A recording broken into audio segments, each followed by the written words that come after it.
मिलता और अपनी माँ का भी प्रेम मिलता। और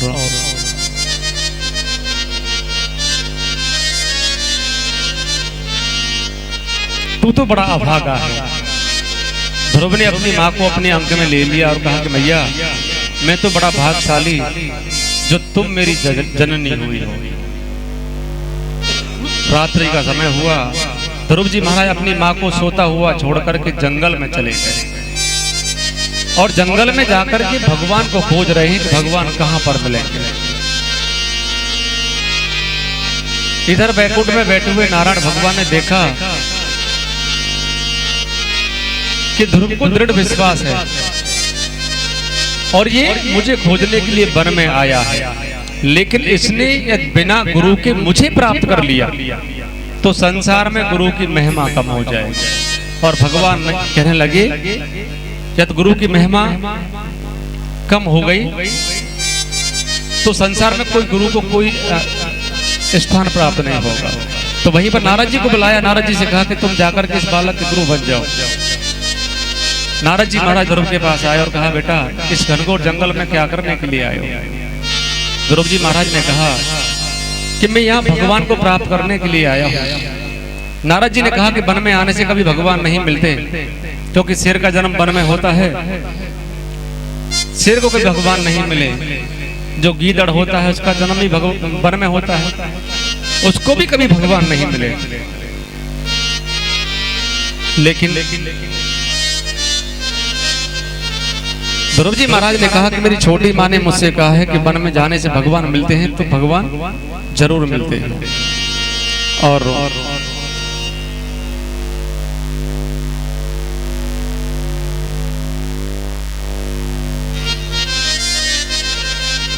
नारद जी ने कहा जब तुम भगवान को प्राप्त करना चाहते हो तो तुम्हें पहले गुरु बनाना पड़ेगा, क्योंकि बिना गुरु के कोई भगवान को प्राप्त नहीं कर सकता। गुरु बिन भव तरह ना कोई, जो बिरंच शंकर सम होय। बिना गुरु के कोई भी भगवान को प्राप्त नहीं कर सकता। लेकिन ध्रुव जी ने कहा कि बाबा मेरे पास इतना समय नहीं कि मैं गुरु बनाने के लिए जाऊं, आप ही मेरे गुरु बन जाओ। और वहीं पर नारद जी ने 12 अक्षर का मंत्र दिया।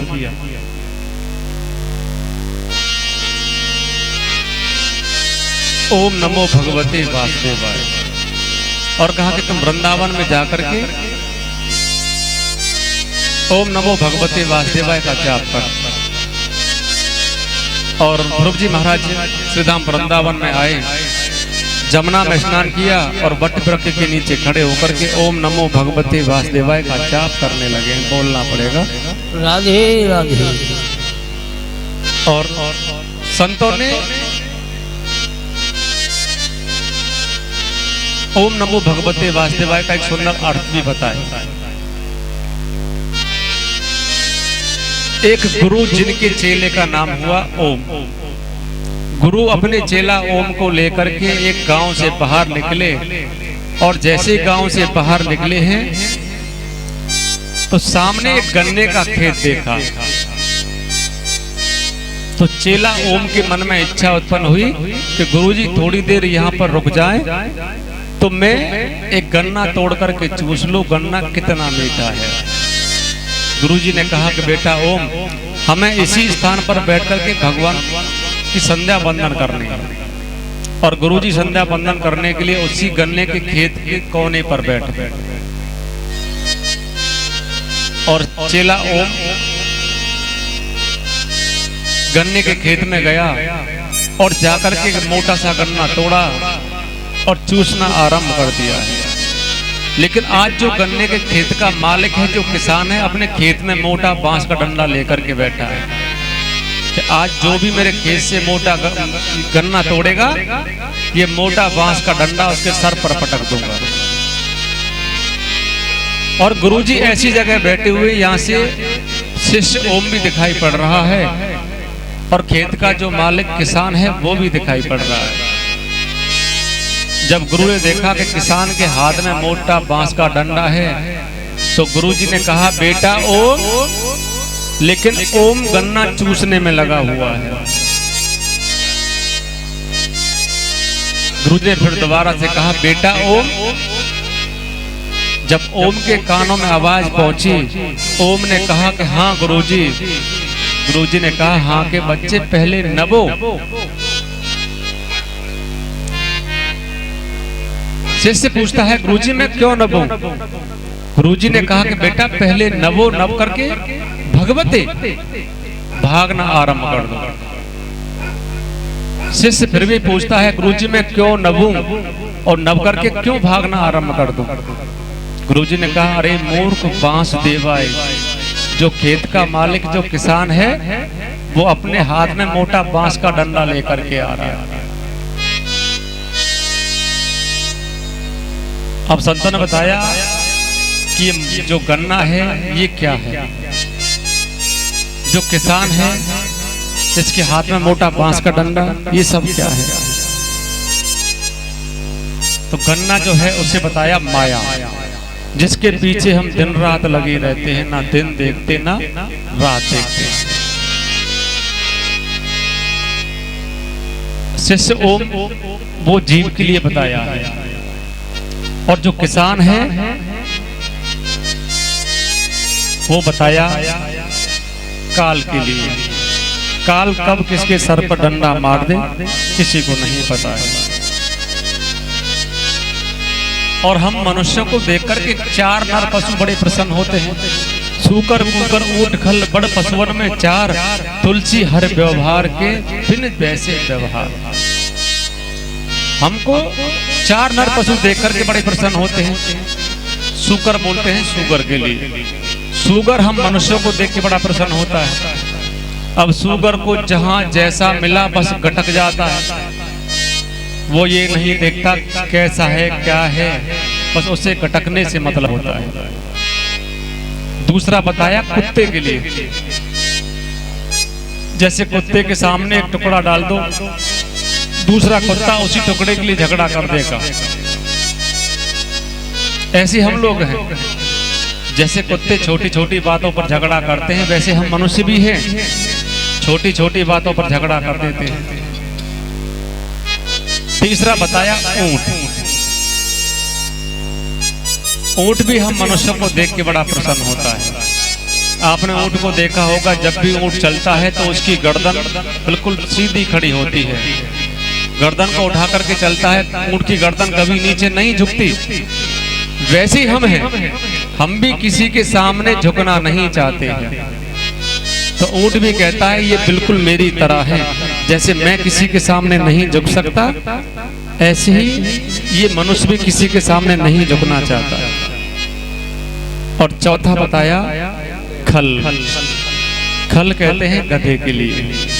जैसे गधा जो होता है, गधे ने पूरे जीवन भर कुम्हार के लिए काम किया, और आज तक किसी भी कुम्हार ने किसी भी गधे को ये पुरस्कार नहीं दिया कि भैया तुमने अपना पूरा जीवन मेरे लिए कमाया है, तुम्हें ये पुरस्कार मिलता है।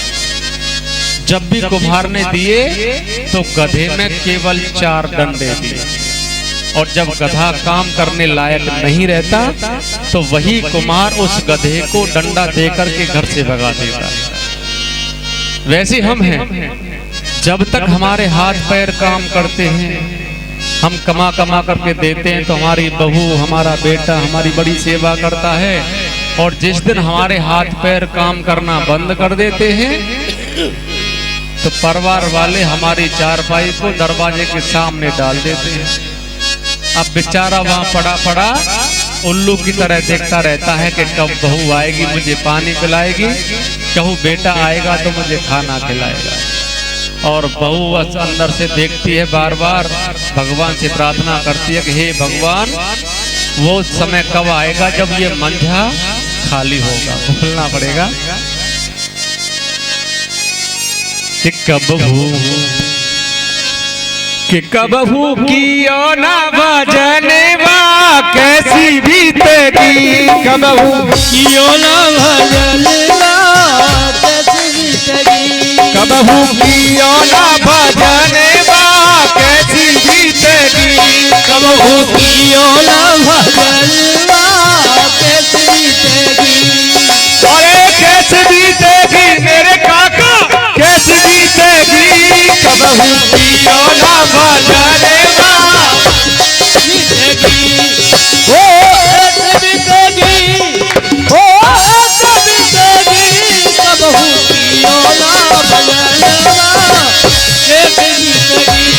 कबहू कियो ना भजनवा कैसे बीतेगी वो कैसे बीतेगी है कैसे बीतेगी कैसे बीतेगी है कैसे बीतेगी कबहू कियो ना भजनवा कैसे बीतेगी कबहू कियो ना भजनवा कैसे बीतेगी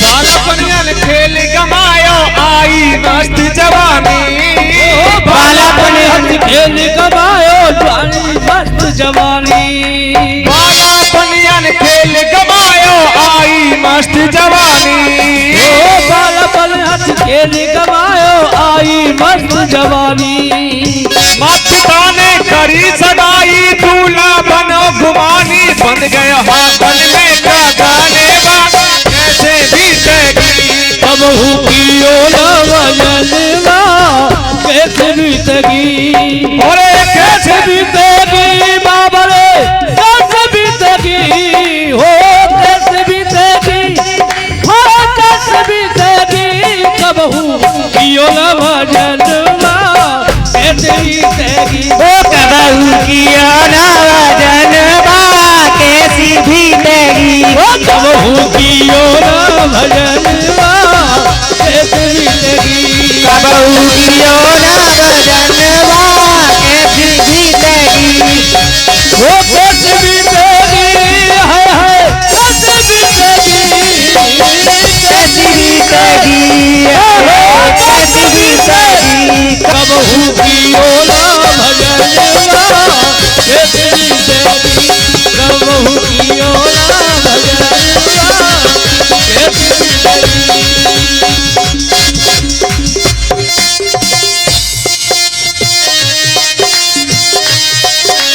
और धूमधाम से ब्याह रचाया पहर स्त्री जामा धूमधाम से ब्याह रचायो पहले स्त्री वाला धूमधाम से ब्याह रचाया पहर स्त्री जामा धूमधाम से ब्याह रचायो पहले स्त्री जामा अरे धूमधाम से ब्याह रचायो पहले स्त्री जामा धूमधाम से ब्याह रचायो पहले स्त्री जामा और दुल्हन लेके घर पर आया खत्म भयो सब ड्रामा बन गए सजनी के सजाने कैसे बीतेगी कबहू कियो ना भजनवा कैसे बीतेगी कबहू कियो ना भजनवा कैसे बीतेगी ओ कैसे बीतेगी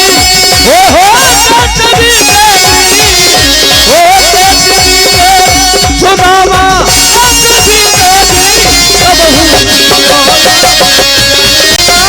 कैसे बीतेगी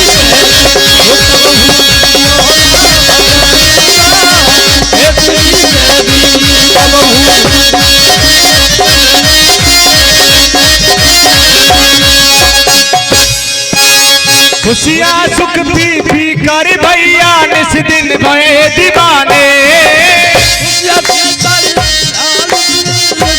भय दीवाने खुशियाँ सुख पी कर भैया निस दिन भये दीवाने खुशियाँ सुख पी कर भैया निस दिन भये दीवाने और ये बालक से फिर बाप बने और पापा लगे कहाने अब तो आए गया तो पाने कैसे बीतेगी कबहू कियो ना भजनवा कैसे बीतेगी कैसे बीतेगी रे बाबा कैसे बीतेगी ओ कैसे बीतेगी यारा कैसे बीतेगी कबहू कियो ना भजनवा कैसे बीतेगी ओ कबहू कियो ना भजनवा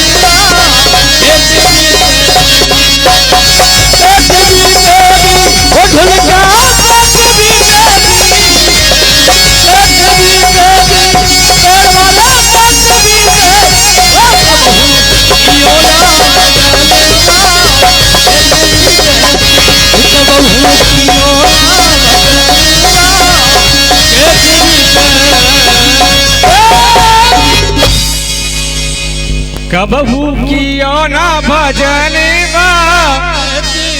कैसे भी तेरी। तो आज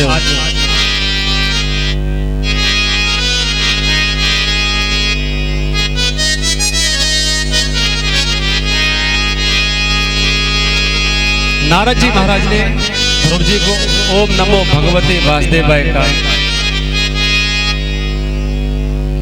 मंत्र दिया और कहा कि तुम वृंदावन जाकर के जमुना में स्नान करना और ओम नमो भगवते वासुदेवाय का जाप करो।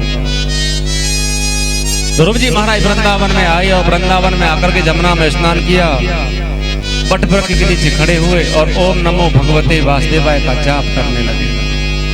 जैसे पहला महीना आरंभ हुआ तो 3 दिन में कुछ फल खाते हैं और ओम नमो भगवते वासुदेवाय का जाप करते हैं। जैसे दूसरा महीना आरंभ हुआ 9 दिन में केवल एक बार जल पीते हैं और ओम नमो भगवते वासुदेवाय का जाप करते हैं। जैसे तीसरा महीना आरंभ हुआ सूखे पत्ते खाते हैं। चौथे महीने में केवल एक बार श्वास लेते हैं और जब 5वां महीना आरंभ हुआ तो ध्रुव जी महाराज ने अपनी प्राण वायु को अपने बस में कर लिया और जैसी प्राण वायु को बस में किया है संसार की प्राण वायु रुक गई। संसार में प्रलय मचने लगी। सभी देवता नारायण भगवान के पास पहुंचे और कहा प्रभु संसार में प्रलय आने वाली है और आप संसार की रक्षा करो। नारायण भगवान ध्रुव जी महाराज के पास आए और ध्रुव जी के पास आकर के आज नारायण भगवान ने ध्रुव की 7 परिक्रमा लगाई और कहा कि पुत्र ध्रुव तुम्हारी तपस्या से मैं बड़ा प्रसन्न हूं, आप जो भी वरदान मांगोगे मैं आपको दे दूंगा। लेकिन ध्रुव जी महाराज ने अपने नेत्रों को बंद कर रखा है